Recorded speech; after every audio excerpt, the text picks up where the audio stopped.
Greetings and salutations, friend. I am Jeremy Tank, and if you are watching this, hi, welcome aboard.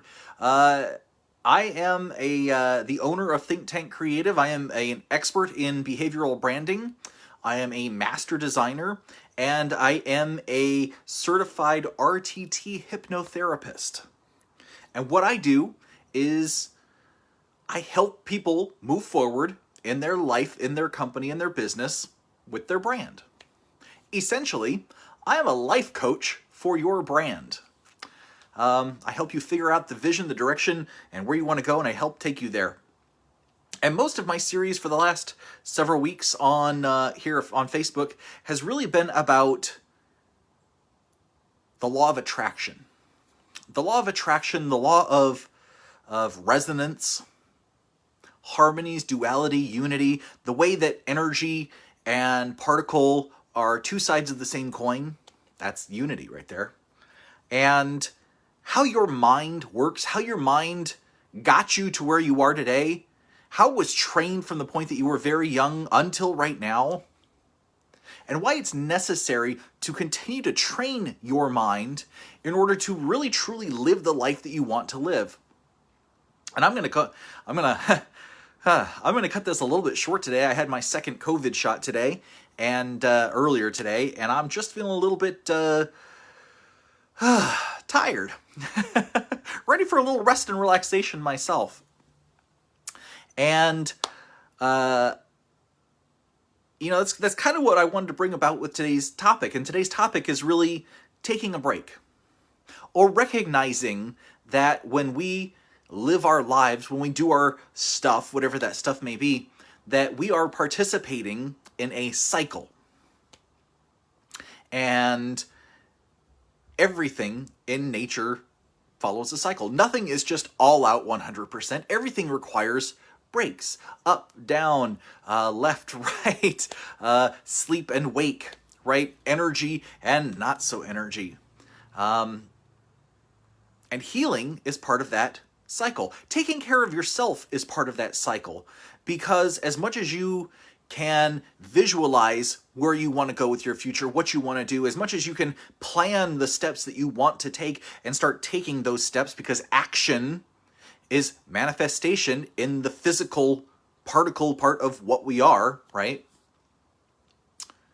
The other side of that, though, is, you can almost classify it as the epical masculine and feminine. The masculine energy is hard, it's smashing, it's forceful, it's action, it's doing. But we all know that at the same time, we need to recognize and embody some way that divine feminine, right? And that divine feminine is that wave energy, something a little ethereal, something a little not so hard to find. For all of the time that you spend out pumping weights and taking a jog and running and pushing your body, that physical part of you, you also need to sleep. You also need to rest. You also need yoga, stretching, qigong, tai chi, meditation. These are all the opposing forces, which really, when united with working out and pushing hard and taking your actions, doing all those things, create the unity of your life. This is the wave function of your life. You have your highs, you have your lows, and everything goes through a cycle. And sometimes it's necessary to recuperate. And we find when we examine how the brain is trained, how the subconscious mind is trained, how the conscious mind is trained, we see that a lot of our life we push. Your parents want you to when you're very young, to do things right then, right there, clean up this, eat that, behave. That's kind of my parents, at least when I grew up. And as you get older, your teachers have demands of you: do your homework, answer the question, stand up, do this, don't do that. It's very black or white in terms of behavior, in terms of how we should behave, in terms of how we should be in this world. And it's almost like we front load in life all of if we're thinking of duality, if we're thinking of the hard, and the soft, and the masculine and the feminine, it's almost like we push so much of the masculine, do it, learn it, know it, be it sort of energy up front. And then when we get to a certain point later in our life, we recognize that so much of what we do, we need to focus a little bit more on us. We need to focus on how we actually feel inside, how that makes us feel in our whole body, right? That energy inside of us, we can feel when it's not at its maximum. You can probably feel, I'm not quite at my maximum today, and that's okay. I accept that. I'm going to go take a nap probably after this and recuperate some. And the point here, though, is that these cycles affect you deeply. If you have, I've said this before, that the subconscious part of us, and the other than conscious part of us, the subconscious being like your cells, your tissues, that actually have coding and behaviors unto themselves, that actually trade proteins inside the body and send signals via proteins and electrical signals up to the brain through the nerves, through the fascia.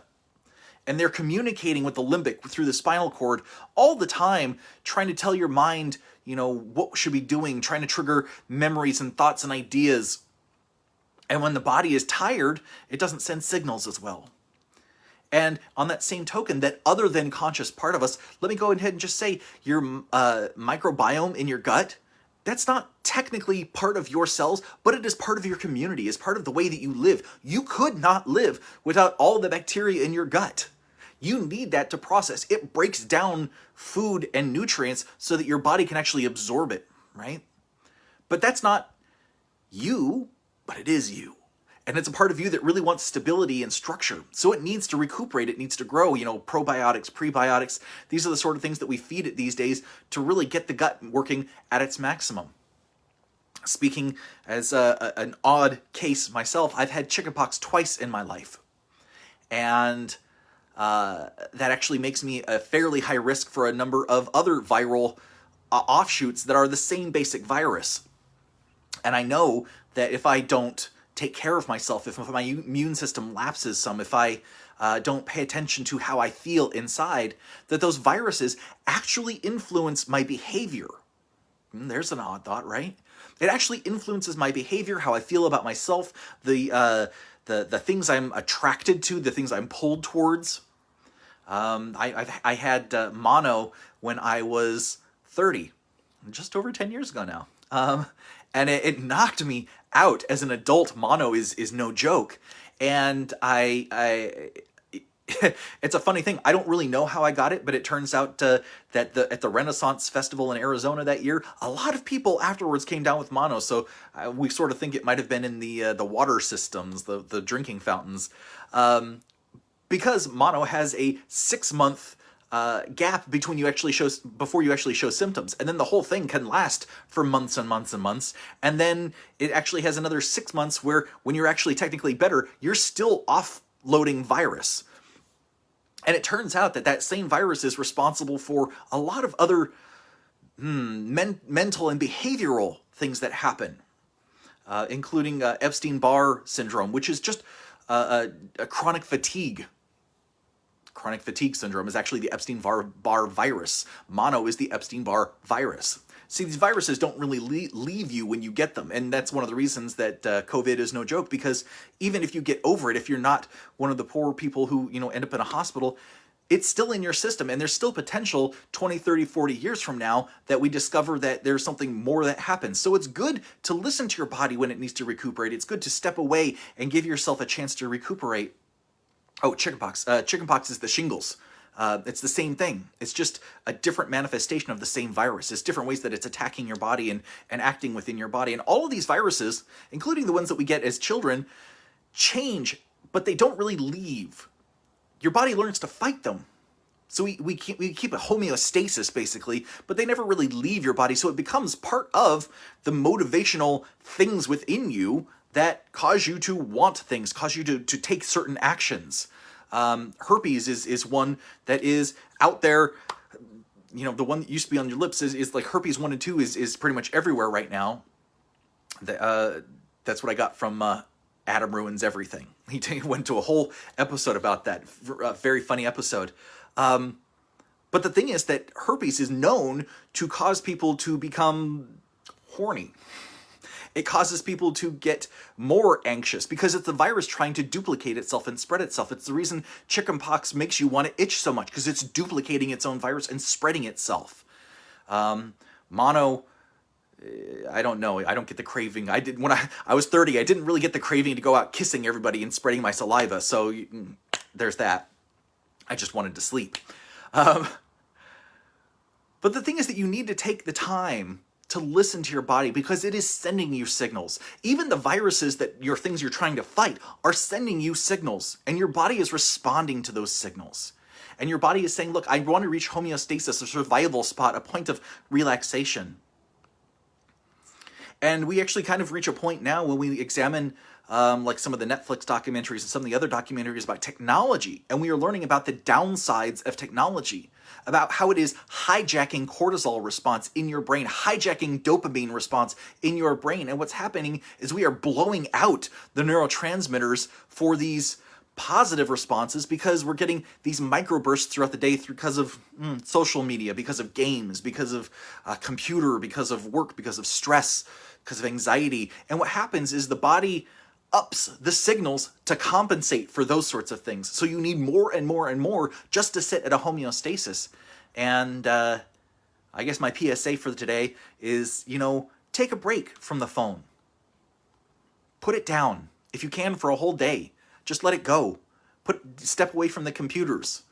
Because these are things that are actively shaping and changing the behavior of our society. And it's no joke that Bill Gates and Steve Jobs both were very cautious with their children using this type of technology.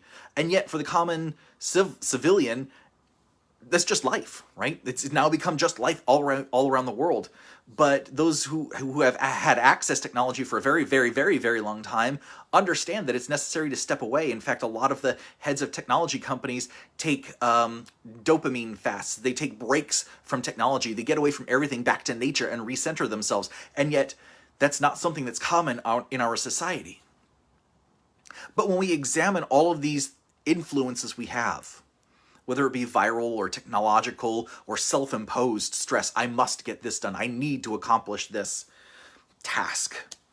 Or even, where are my keys? I've lost my keys. I don't know where I've lost my keys. I've looked all over the house. Where are my keys? In a lot of these instances, including the last one, what you need to do is stop taking action. You need to look after yourself, because nobody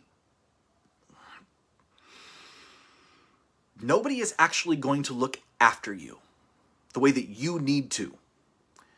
You are the only one capable of looking after yourself the way that you know that you need to be looked after. And the reason for that is because you are the only one who feels all of this. All of this. You feel your body, you feel your mind, you feel your stress, you feel your anxiety, you feel your tension. You are the only one who feels that. So you are the only one that can take responsibility for the way you feel. And that means taking a break. That means rewarding yourself in a positive way by taking a nap, by taking a walk, by whatever, Starbucks drink. I don't care what you reward yourself with, but listen to your body, listen to what you need, take appropriate breaks, listen to what you need. And as far as the keys, the subconscious mind hears that you're looking for keys, and your conscious mind is looking for the keys throughout the house and actively using our exterior senses to find this stuff. The subconscious mind, meanwhile, processes it, finds the answer, and when you stop looking, when the conscious mind calms, quiets, settles, the subconscious mind goes, oh, hey, did you check in that basket by the door? Oh, there they are! How many times has that happened to you? It happens to me all the time. We need to learn to ask the question and then give it space. How am I feeling? I'm feeling like I can lay down right now. And that's probably what I'm going to do. And the same is true with creativity. When you're trying to push too hard to think of something, let it go. If you have a general idea, or you can ask yourself a question. This is one of the biggest tips I can offer. If you know you want to move forward in something, if you are trying to find answers for something, ask yourself a question. Because even if your conscious mind doesn't know what it is that you're trying to come upon, your subconscious mind keeps processing it. And honestly, your superconscious, that part that attaches to you and processes through you, but is part of that quantum field, that processes it. That energy, that source, that idea keeps moving in the background. And if you ask the right question, how do I show this idea? How do I solve this problem that I've been thinking about for 3 weeks? All that stuff works in the background. And the more that you can release it, the faster it is actually likely to come to you. The less control and power that you push over it, the more likely it is going to come into your life faster. The more that we can learn to stop pushing on our bodies and listen, pause, enact some of that feminine energy compared to the always do, hustle, be, live, action orientation. Because in that way, you can recover. I'm going to recover. By Monday, I'm going to be full of energy again. And when you recover, then you can hit life hard, right? 100%. Do as much as you can. Put all of your energy into things, because that's how we move that needle. We recuperate and then we go for it. And the whole time we share with each other. We offer support to each other, because that's what our community is. That's what we have right here. We have each other. Love and sharing, right? Balance and faith that the future is going to work out, because it's coming anyway. So we might as well put the energy into the positivity that we know it's already coming. So this is a short one today. I'm going to go take a nap. I wish you all the